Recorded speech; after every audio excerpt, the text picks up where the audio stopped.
và nó có một con à, chưa? Không cơ. Nó chưa? Không cơ. Là gì má béo. Ô, tên bị này chút đánh chiều.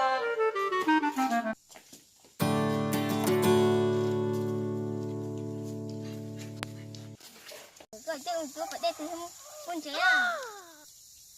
Mà cho ông chúa lúc bệnh về bút thì lúc là lông kia. Ở từ thêm một tơ. Cái đời ít lên một tơ.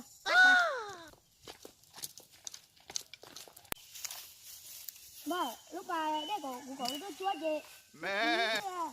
Cái kỹ sư. Wow. Mua gan chị trúng rồi. Để chị ba.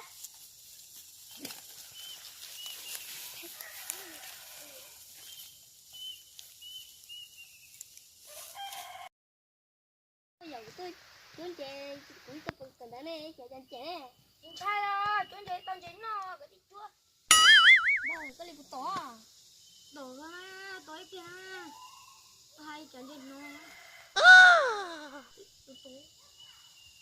Ô, bà khí tụt.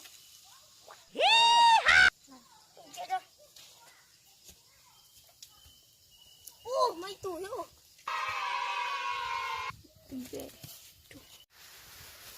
Anh chúng mà đi tôi cho với chúng chơi sao? Giờ cái là bé quấn tàu. Mua.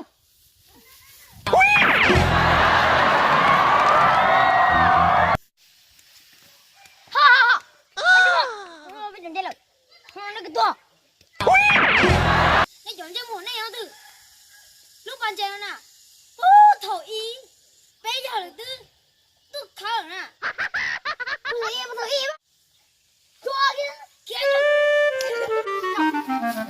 Anh đi bỏ đi kinh kìa, kìa. Chua. Oh no. Đó là để cho con rồi đi.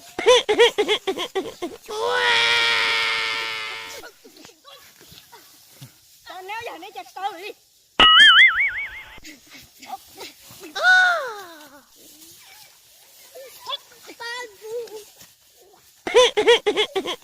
Wow.